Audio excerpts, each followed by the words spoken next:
Welcome, one and all. Welcome to the Poet Spotlight. And tonight we have Sharon Lia Robinson as our poet in the spotlight. We are happy to have her. She is a published poet. She's written 2 books and working on a third. The third has been written and she's doing finishing touches on it. The first 2 were available at Sheriar Press and maybe other places, but we like to support Sheriar at the Sheriar bookstore.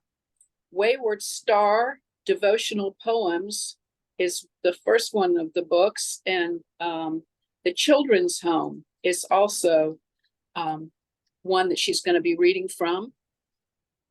The next book that she's working on is An Unconventional Heroine, and she is currently living in Port Townsend, Washington.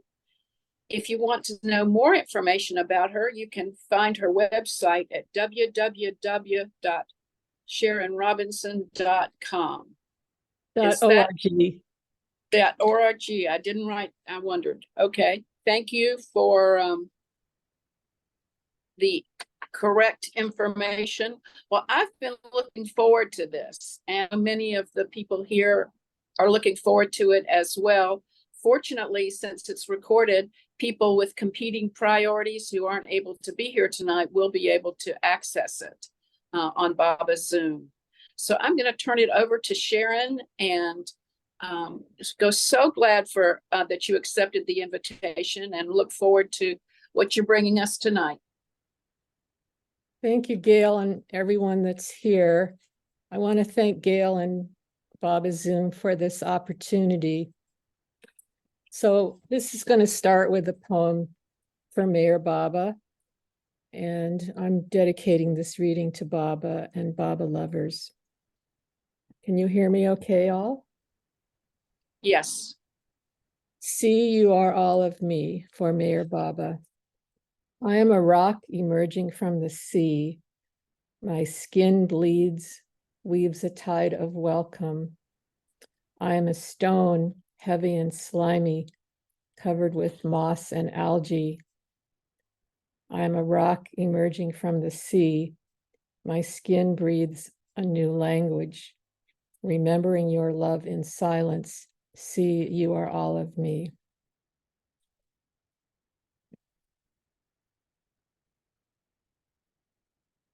I'm going to read a poem which is a somewhat long poem which starts as a prose poem. It's published in this book, 101 Tales of Finding Love, edited by Irma Shepherd, Volume 2, and this came out. It's available from Sheriar Books. And this is a collection of stories of people, how they came to Baba. And she put out a call, and so I submitted an essay, and she actually printed this poem in its entirety at the end of the essay.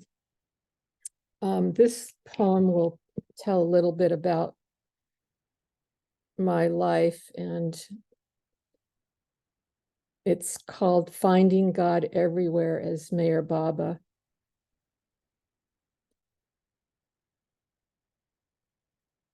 The God that I had once felt abandoned me in the Los Angeles Jewish Children's Home, and then the God who presented himself as Jesus the Christ in the Last Supper painting, anointing me in the girls' dorm at the Methodist Children's Home in Laverne, California. The God of the Reformed Jewish Robinson family, who adopted me and gave me the chance for a family life in Croton-on-Hudson, New York, with Mayor Baba's presence still palpable in that small village where he first visited the United States in 1931 and 1932, only a mile or 2 from our family home in Croton.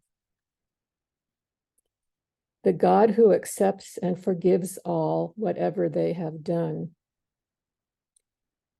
the God who made the sky,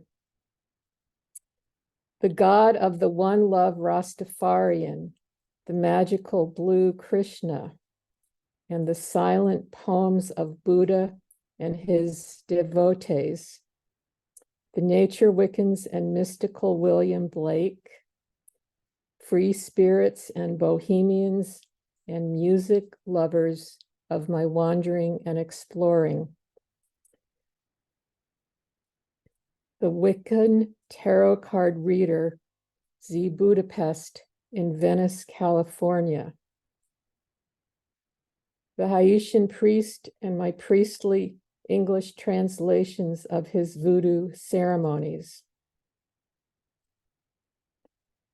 the retired Cambridge professor and his endless lonely quest for companionship, the African student at the bus stop adjusting to Harvard protocol, the African dance class in circle, diverse mysteries in the shadow of Harvard Yard, my work in theater without a stage, the Santeria love spell that caught me off guard in a hazy misstep meandering, the Sabbath Hasidim and the Jewish secularists and the midnight interfaith Passover like Catholic Mass, and David Cumberland's poetry masterpiece of a genius in ruins, and David Cumberland in his poetry perceptions of me, the holy chalice, seen yet unseen. All these and elsewhere on the road toward return, toward returning home. The Jesuits, the Benedictines, the Franciscans, and the saints, the holy angels, the Holy Eucharist, and Dorothy Day, the Carmelites, the Dominicans, and the Sufi poets for all time. In seduction, in alchemy, betrayal. In the shadows beyond the streetlight, before the sunrise. In the doorway of the Paradox restaurant, where Dale Legler, the existentialist carpenter, gave free advice and smiles.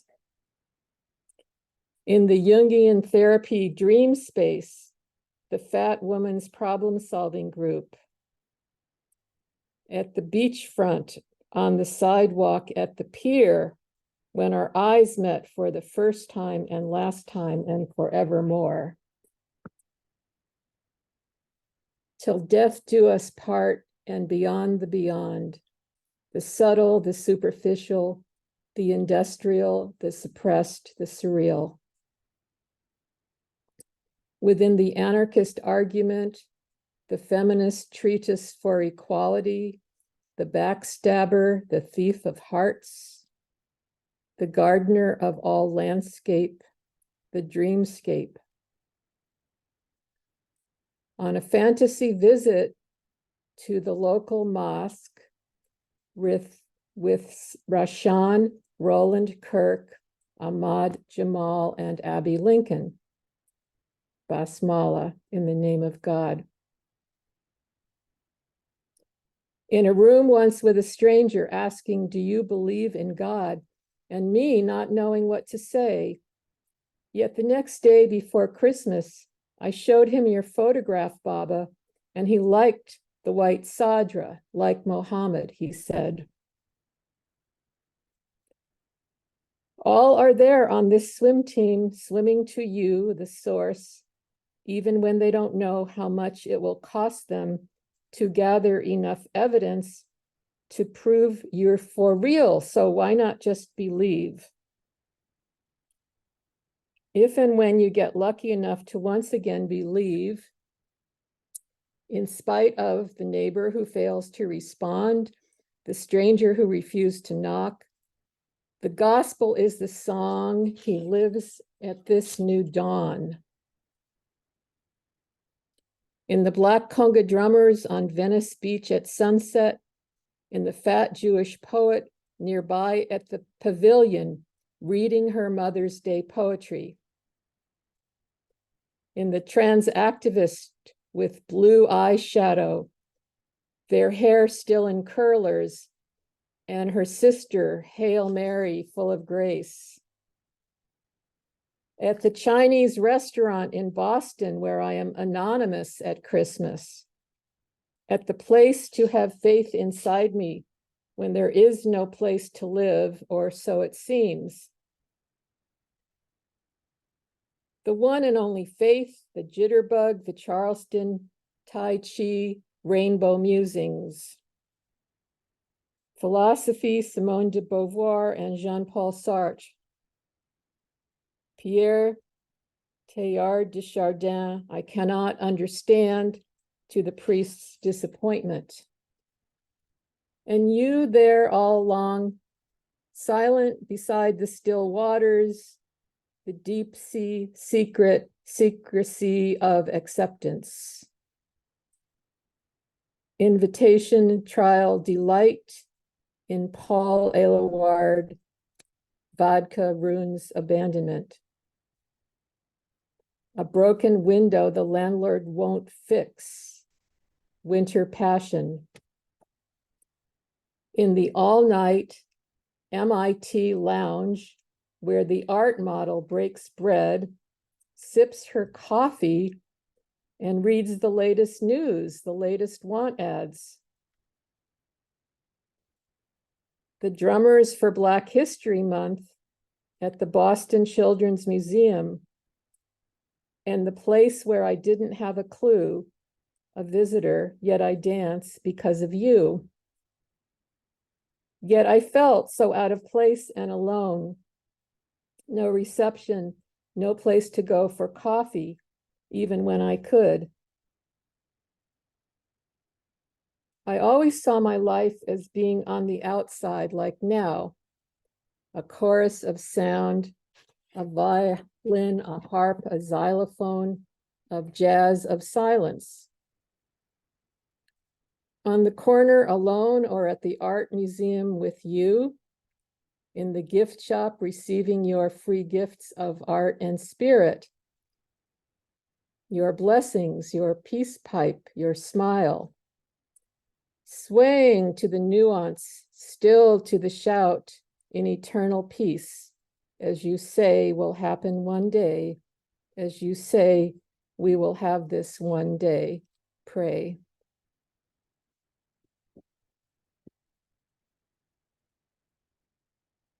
Anthology compiled by Irma Shepherd of people coming home to Baba from Sherry Our Books. It's part of my poem essay.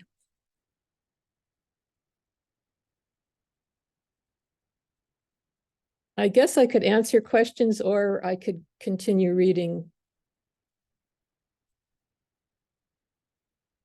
Or I'll comment. just let people raise hands, and if they have questions, just like we do at RT, and then when hands get raised, I'll let you know when there's a break or whatever. So that'll take care of that, I believe. Thanks. Sometimes in these poems, certain words come through and I leave them even though I don't quite understand what they mean. He drinks the music of our laughter, softly, safely touching space and sky. He favors the music of our dance. He smiles, love supreme, cradling that glimpse of love and truth inside each smile. He knows his passion lives, Krishna beneath our eyelids, in trust of safe return home.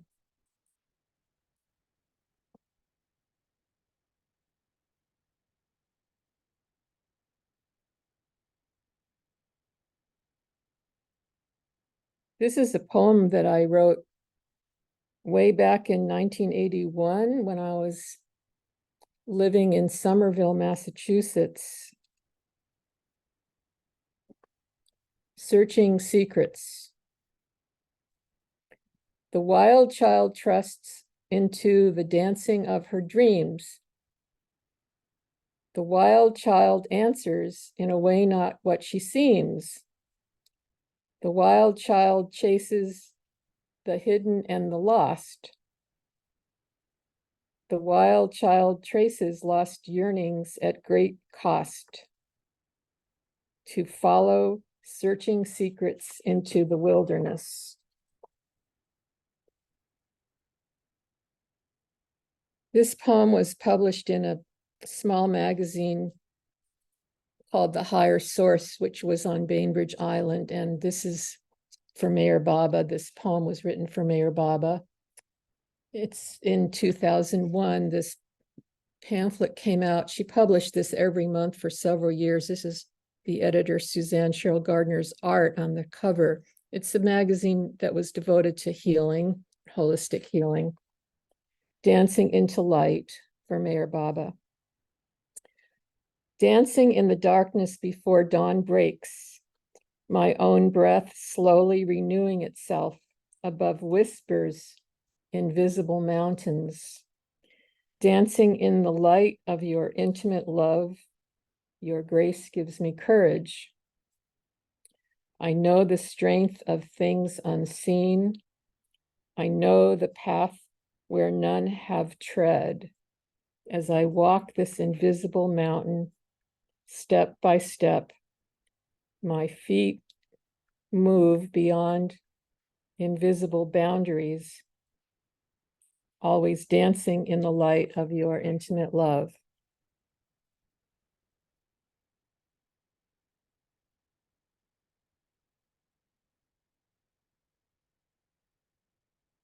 Springtime never sleeps. Springtime never sleeps. It lingers dormant in our imagination until the next rebirth of new commands our view, giving us a glimpse of our own ongoing possibilities, forever emerging like a glimmer of sweetness and renewal, secretly lingering all year within the dark midnight of sacred hibernation.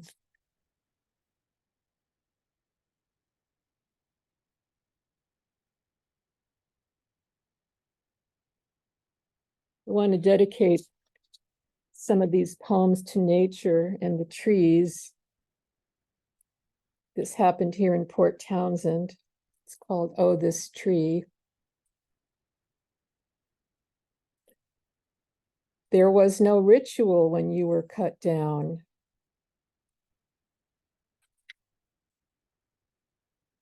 Hi, Jay Baba. Oh, this tree.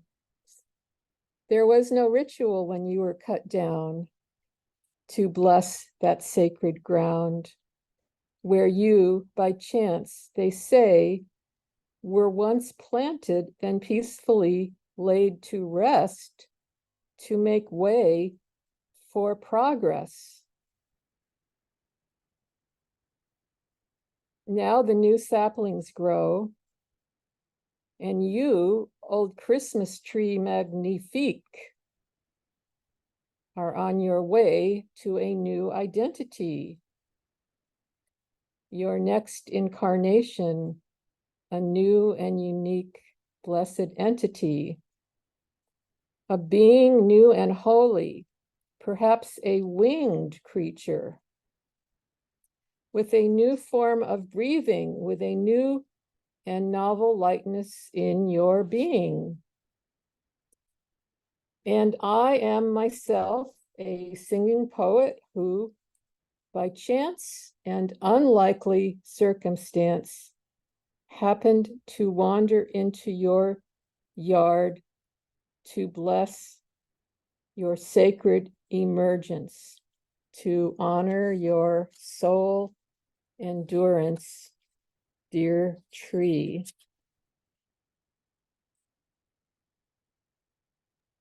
Sharon, Betty has a question, I believe. Go ahead, Betty, you'll need to unmute. Hi, Sharon. I love that poem. That's wonderful about the tree. I was just wondering if you're going to talk at all about your poetry journey, how you started with poetry, and so I'd like to hear that if you're going to share that with that's your plan. Yes, I would like to. I started writing poems at about the age of 10 about a snowman. And well, actually, the first poem was written when I moved with the Robinson family who adopted me. We moved from where in Southern California, where I was living in the children's home. We moved within 6 months of me meeting them. We went to Croton-on-Hudson, so my first poem was written there. And I remember I would get these grades in high school English class, like a B- in a poem or something. It was kind of strange atmosphere. My adoptive dad, Rabbi Mike Robinson, was a very progressive community activist for civil rights and peace. And depending on who I had as a teacher, they either like cherished me or kind of oppressed me. So depending on whether they liked my dad's politics. So anyhow, that was one of my English teachers who didn't. So then I'm basically I have some college degrees, but in poetry, I'm basically self-taught, and I had a sort of outsider mentor named David Cumberland, who shared with me about Paul Aylward in the 1970s and shared with me about other artists, Isadora Duncan and Dmitri Shostakovich and Paul Robeson. And then I got into the women's movement and became involved with writing poems about honoring full-figured women. I joined the Fat Women's Liberation Movement. And one of my poems, Whoever I Am, I'm a Fat Woman, is published in a book called Shadow on a Tightrope, Writings by Women on Fat Oppression. So that was published in the 80s, and that title, Shadow on a Tightrope, is from a line in the poem in the book. And as I got more involved with Mayor Baba's influence after I became a Baba follower in 1986, I began to write some more spiritual poems. And so they're more devotional in nature and spirit. But I also see my early years sort of struggling to find my identity as being what Baba wanted me to go through. So I'm going to read from Wayward Star devotional poems also, Betty. I hope that answers your question a bit. I don't know if you want to. Yeah, it does. Thank you. Yeah. So I was drawn to the Catholic Church in my community, and I had no idea why. I wanted a place to pray, but it turns out that in the children's home, as an adult connecting online, I found out that my roommate in the first home, the Jewish home, was actually a Catholic girl. It was very unusual that a Catholic child would be at that home at that time. Today, it's a home for all children of all backgrounds, but she was in there because her family wanted her to be there, and it happened. So in this book, I was writing devotional poems, but for some reason I wrote about a little story about my housemate, a roommate there. I also want to say Charles Haynes had a quote about Baba that I asked if I could put in here, and he said yes. And so then I asked him if he'd write the foreword. So actually he did, which was quite amazing that he has written the foreword to this book. So I think I'm just going to kind of read through this book a bit. And it starts out with remembrance and a quote by Baba: "I have come not to teach, but to awaken. All thanks and praise for the universal avatar. He brings me home from the wayward star. He paves the way beyond the way. His special silence more than words can say.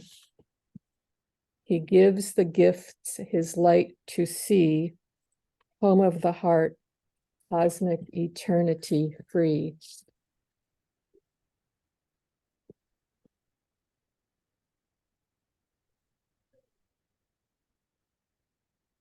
God is in the atheist, a secret midnight kiss, the silent game of whist, a spirit in the mist, a forgotten, long lost tryst. Pursue his way, persist. New Year's Day. Dandelion tea to balance the rich foods. Mayor Baba's universal prayer to share the good news. Bat mitzvah. The call of the prophetess embedded in the tree of light to burn away the dross, my fundamental birthright. The breath of clearing within and without for daily remembrance in his will, in his love.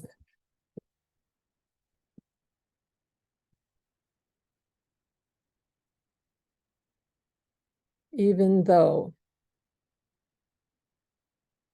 Thank you for the gifts I may never receive. The gift of time with those whose lives are now mystery. The long lost years of waiting when my soul was in reprieve. Sometimes there is grace and a blessing in the denial. I was placed in the Jewish orphanage, then the Methodist Children's Home. That is where I felt less abandoned, less isolated, less alone. A special Sunday supper, a visit from the throne. Now heroine of resistance to my own inner spirit or sense of place. In one homeopathic dose of prayer, his love and mercy show the way.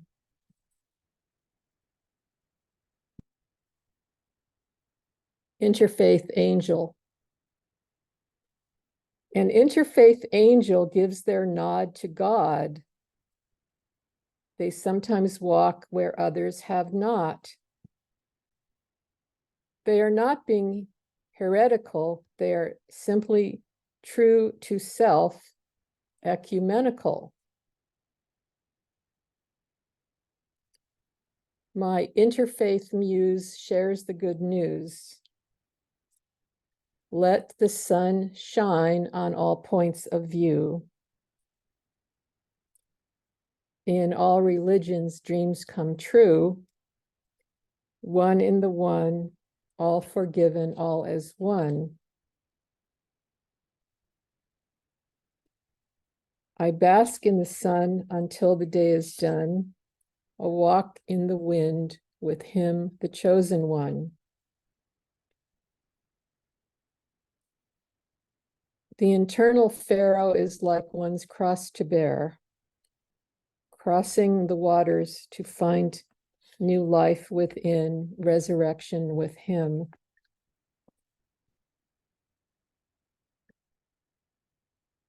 Each day I stand before the fire, burning away the dross, weaving, sewing, binding, finding my way to Meher Baba, freedom, belief, purification.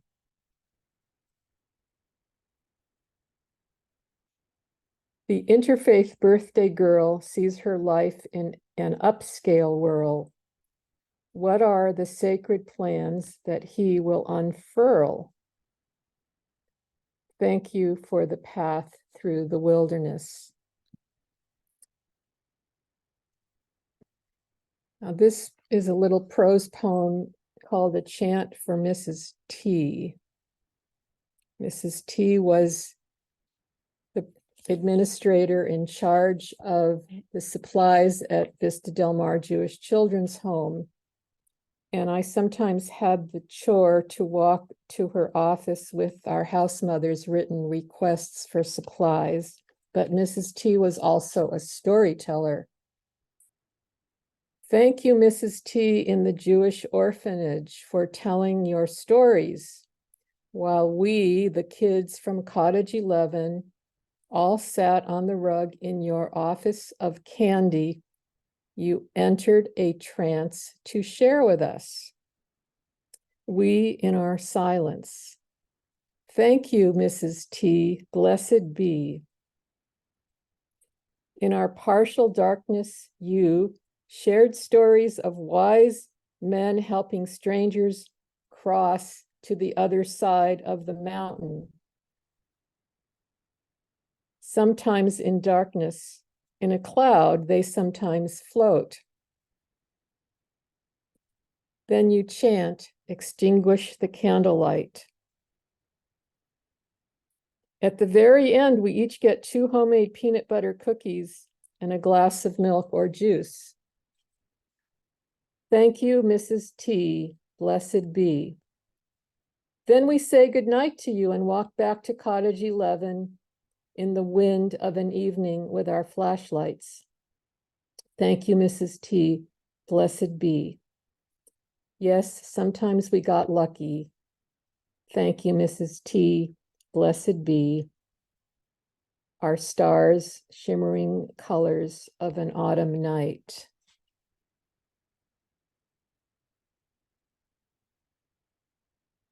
So I started walking to St. Mary's, and these next sequences are called Psalms at St. Mary, Star of the Sea, up the road from where I live. I did my best to follow God's will today. I felt his silence. I stayed within his sway. Love me in your heart. Listen, trust, obey. His gift, my second chance. I see his grace advance. His grace, this too shall pass. Today at noon mass, an elder nun said, "May the peace of Christ be with you." She shook my hand. I glimpsed her faith, benediction. These are some other poems sequence inspired rather by St. Mary, Star of the Sea. 3. The incense at the altar helps me not to falter. This place is a cleaning house for the beloved, clearing, learning, revering. Arrow through my heart. Thank you, beloved. This next poem is called Teruma. Teruma is the Hebrew for gift or offering. In the sacred realm, art, pray, identity, I long to keep a holy covenant with God. Within sound, breath, light, may I continue on the path to feel God's love. Within the sound, breath, light of the sacred name in all faiths, times, places, Amen.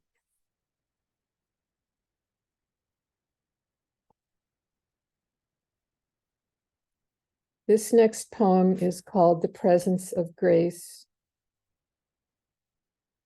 Thank you, Lord Mayor Baba, for the gift of your presence in my life at the end of the day. When I have finished my writing, I am able to walk to my local church, St. Mary's Star of the Sea, where I may pray in the side chapel with a small group or sit alone in silence in the sanctuary, where candles burn before the holy altars, where I may light a candle in your love, O Christ divine, where I may find the answers, where I may get a sense of direction, immersion in your perfection. Perhaps even take a note of inspiration to share with friends about your healing, your gift of love, the mystery found in all places.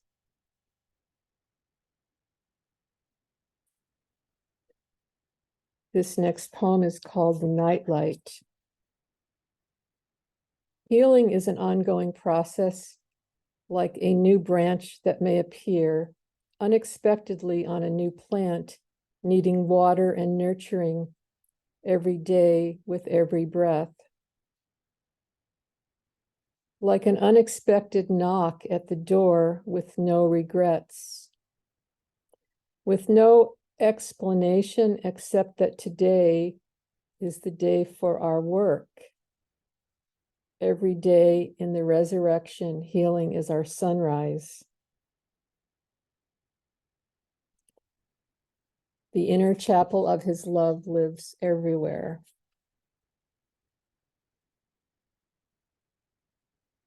Healing every day. Healing every day in a new yet old-fashioned way. Follow him, obey.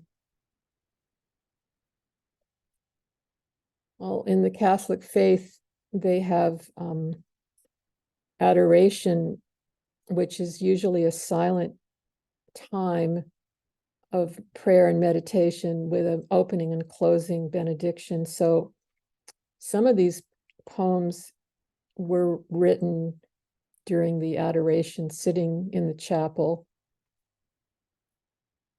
Dear God, thank you for the sanctity of your spirit in this holy place. In your name, in your love, amen.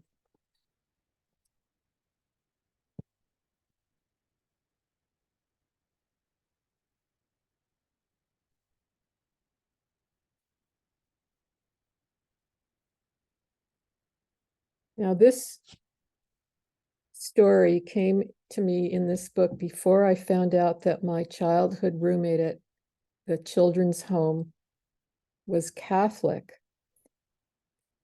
And I didn't understand why I was putting a story about my Raggedy Ann doll and this girl, Kathy B, into this book until we got older and talked on the phone. And she told me she was able to get admission to the Jewish home, even though she was Catholic. So to this day, she knows a lot about Judaism and can read a little Hebrew. And the other interesting thing about Kathy is that as a young woman, she actually became involved with a group of rock and roll people, and she knows Pete Townsend and is very good friends with other members of the Who and had heard of Mayor Baba. And I think that as a child, I was influenced by her being Catholic and that she may have prayed with me to Jesus because we didn't like being in the home. So anyway, I think that's how I got influenced about Catholicism, including walking home the 2 blocks from the public school. I would walk by a convent. I'd found a little nature path away from the main way home to the children's home past this convent. And that's what led me to write the book about the children's home, but I'm going to read this story from this book, Wayward Star. Kathy B. never really stole my Raggedy Ann doll. I see that now. She was only borrowing to take a look. I actually loaned her the doll and then I fell asleep at our bedtime. Her bed in the same room, the girls' side of cottage 11. When I woke up, my doll was hiding under Kathy's sheet. I see that now. Nothing was stolen. Still, I never wanted to play with that doll again. I wanted to give it away to anyone who would take her. And my little alarm clock, Kathy played with that too. My first week at Vista Del Mar. And she broke it. I thought that was okay because then nobody would want to take it away. Since it didn't work, I think I always gave away everything after that. Today, I'm at last forgiving Kathy B. and me. Well, thank you. I'm going to read a little bit from the children's home, and this is a picture of me in Santa Monica. We would take a beach trip from Vista Del Mar on Saturdays, West Los Angeles to Santa Monica. So this is me at age 8, and the whole book is about what it was like there. So I'm going to read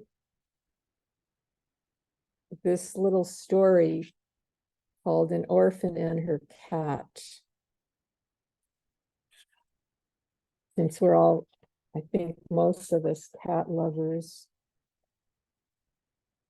Taffy the calico cat lived near Vista Del Mar Children's Home. She would visit us, especially during the day. I would come home from public school to find her at the front door of Cottage 11 waiting to greet me. I would take her round the place to the kitchen where Mrs. Cook set out a special dish of milk and kitchen scraps and sometimes gave me a cookie too. In the weed patch in back outside the kitchen, Mrs. Cook planted catnip for Taffy. She explained to me that cats may enjoy this plant and some will eat the leaves. Taffy spent more time with me than with the other kids.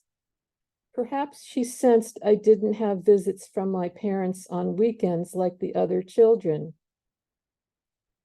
The house mother, Mrs. Katz, encouraged me to play with Taffy, even though pets weren't usually invited to the cottage. One day, Taffy came around wearing a little bell on a red ribbon around her neck. Next, I knew Taffy went away. Her people moved out of town. We pretended Taffy ran away, boarding the local train at the station down the road from the children's home. A group of boys said they saw Taffy riding away in a boxcar. We pretended to ride away on a train with Taffy. I missed her, and yet somehow I was glad she was gone. Yet she was my only companion. There was no one else. Maybe I really wished her presence to be secret. A secret companion who kept me company during my long childhood days with no parents. Invisible, special, silent. Now that you're gone, someone else finds me. A hidden place no one can see, only you and me.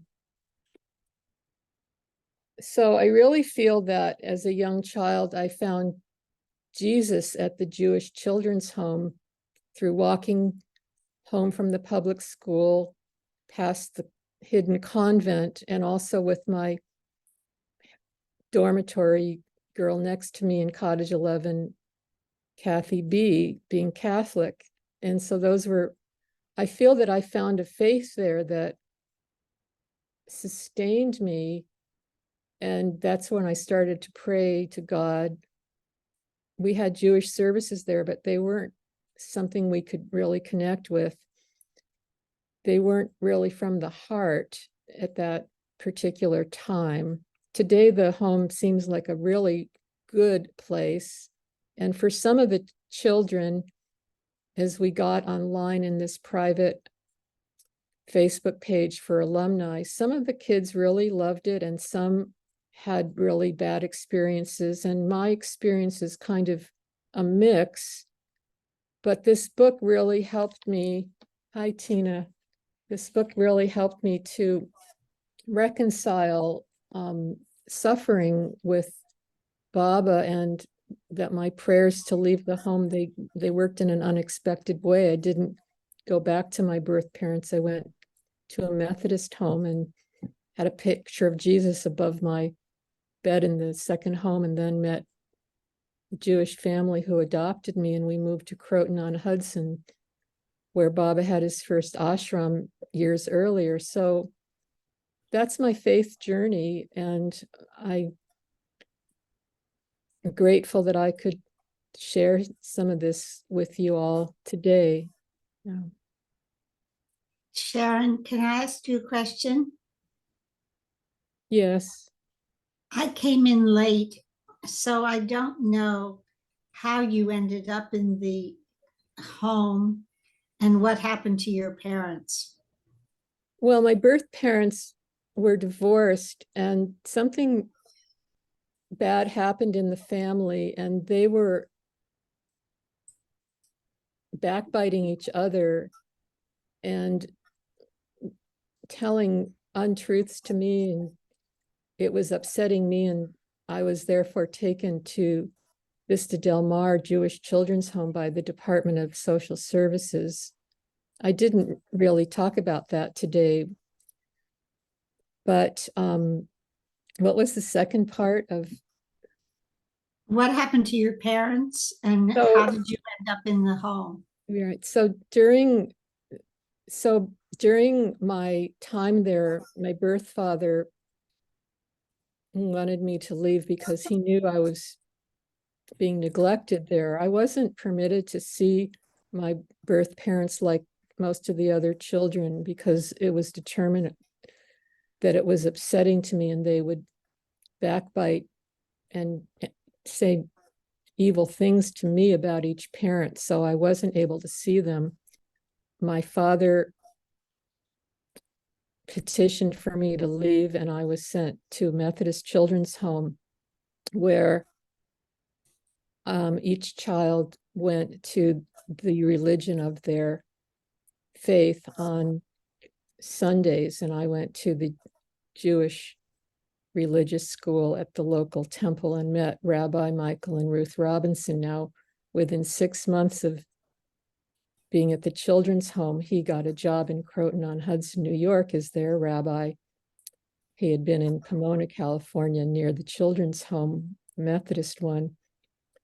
And so if I hadn't met them and been in that home at that exact time, I would have missed meeting them. So because of the suffering in the first home, I was praying to God to remove me from the place, but I didn't know that I would have a new family. My birth parents and I kept in touch, and they visited me occasionally in Croton. And all four parents knew about Mayor Baba. They have passed on now, but they all at least went to a Baba meeting or heard his name. So Sharon, can you pin yourself because I'm seeing Gayle? Sorry, I don't know how to pin myself.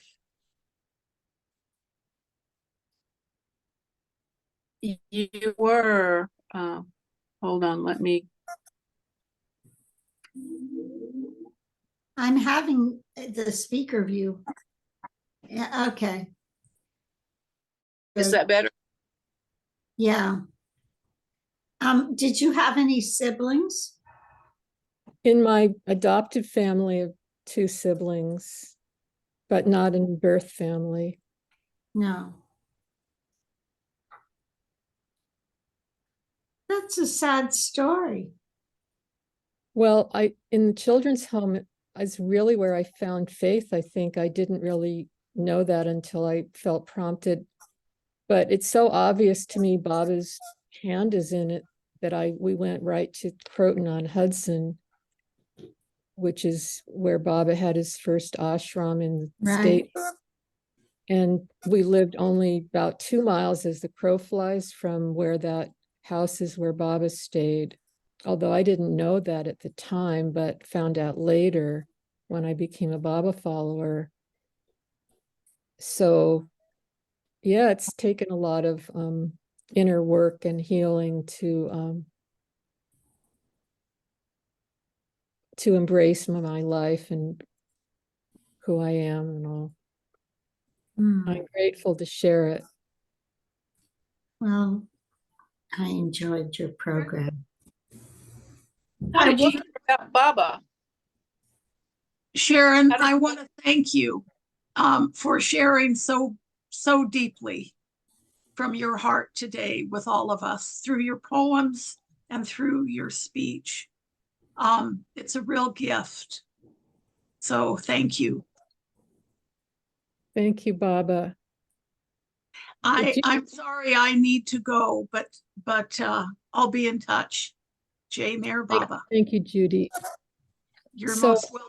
Thank you. This book has my story, Baba's story in it. This is 100 Tales of Finding Love, compiled by Irma Shepherd, and that has my Baba story in it, how I came to Baba. Okay, good. Sharon, may I Good. thank you also? This is Deborah. Just thank you. I've heard many of your poems and read your books. I even heard a few today that I hadn't heard before. So thank you for sharing. I'm really glad you could visit with us today, Deborah, and everybody too. And I'm really grateful for you all being here. Thank you. I have a slight Southern accent occasionally because of Rabbi Robinson was raised in Asheville, North Carolina. So it comes out occasionally. So They were like sent from God to rescue you. it seems that way. Yes, it seems that way. So That's a blessing. Sharon, I still have a lot of questions, but if we're out of time and have to shut the room, I'll have No, to let We've it. got till 9. We've got till 9 if Sharon's still available. Okay, thank you. Question Yes. was, were you in, so from the time there was trouble in the home and each parent was shouldering their woes on you as a child, is that what I gather? Yes. And then how did that come to light amongst people who, the social services people? I mean, were you kind of getting dysfunctional, or and what was your age during that time? When did that occur?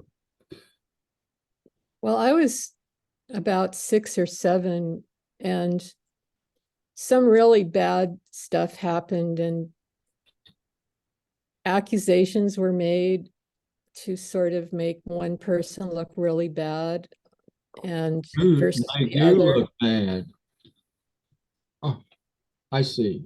And it took its toll on me. So I don't know exactly the whole history of it, but there were court appointed social workers who made the decision that I would be taken to Vista Del Mar Children's Home.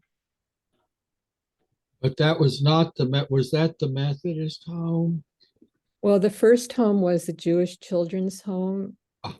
and the second one was a Methodist home.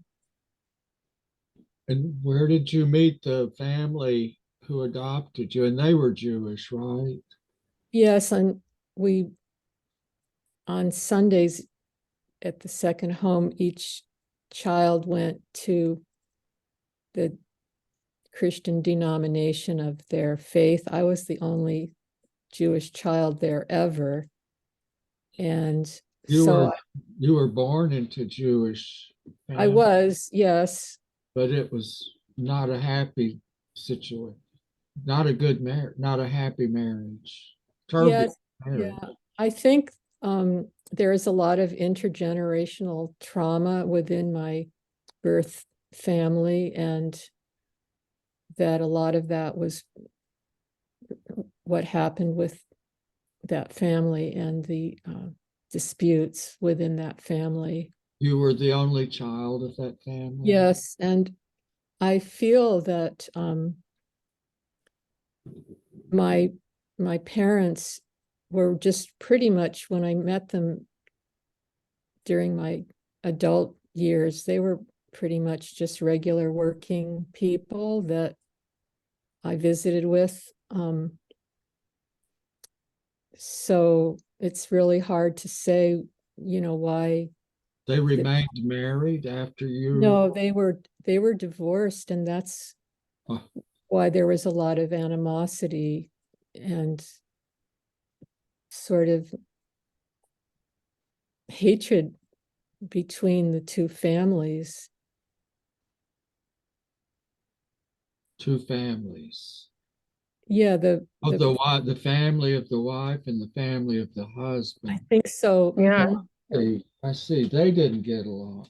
So it was a big, broader family complications. I think so, because one of the things I remember is my father, my birth father, was Orthodox Jewish, and they didn't eat bacon, and my mother's family did. And this is probably one of the more mild things, but they said, well, people that eat bacon will burn in hell. So you can imagine what that does to a child, and how as an adult one might feel anxious when shopping for groceries. So, At 6 and 7 years of age, you were hearing these things were coming. Yeah.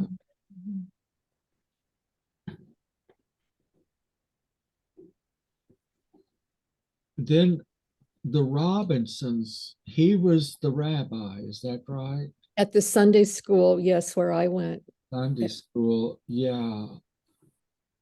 My birth father really fought for me Then to. y'all formed did he just take notice of you What happened was my birth father, Leonard, whose name means lion in, I think, Yiddish, was wanting me to have a good Jewish home. The Robinsons were Reform. I have letters from my birth father pleading with the Robinsons to take me. I received these letters only the last few years from our family when my adoptive parents passed. So he wanted them to take me to New York with them, Ralph, to Croton-on-Hudson when they were moving from Pomona, where the where the Methodist home was. Yeah. So he is kind of the hero of this story, to see that I had a good home. Your real dad stayed, though he was limited, and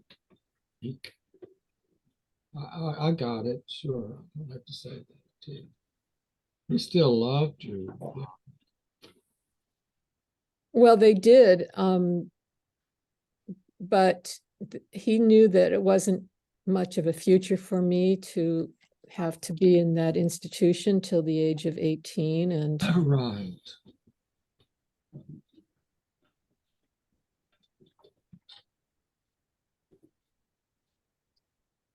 My roommate living with Laura Delavine for a number of years was Walter Witkowski, and he was put into a home by way of being juvenile delinquent. his father was a hopeless alcoholic and not any support to a large family. And the mother was absolutely just overwhelmed. And the boys kind of would end up on the streets in Miami. And they didn't, of course, didn't hardly had clothes to wear. They went to robbing parking meters, but they always got caught. The third time Walter got caught, they put him in a home. And he was there. He had a foster father who was a builder, yet construction person, who would take Walter to work with him. And Walter worked with this fellow, and Walter said he used to see this large billboard advertised to encouraging people to join the Marine Corps. And Walter fibbed on his age a little bit because he knew if he got into the Marine Corps, he'd be free of the home where he was. And he wasn't that happy there. So he did that. Yeah. He joined the Marines. And he was wounded. He was wounded a couple of times. And his hearing was affected, and so they gave him a medical discharge from his wounds because he couldn't hear well, and he learned of Baba through being kind of politically active. He learned of Baba and came to the center and worked for the center, and he has a really up and down story, life story. Walter. Excuse me, Ralph, I need to go, but Sharon, I wanted to thank you so much for your, for sharing your story and for your beautiful reading. I mean, your poetry is so deeply touching and you read it so well, and it's so accessible. These story-based poems are just, thank you so much. Jai Meher Baba. Jai Baba. Jai Thank you. Baba. Sharon, I need to go also, but again, I really appreciate your sharing your story. And as always, I agree with Bob. You just have that wonderful talent of bringing the right words at the right time. So thank you. Thank you, Deborah.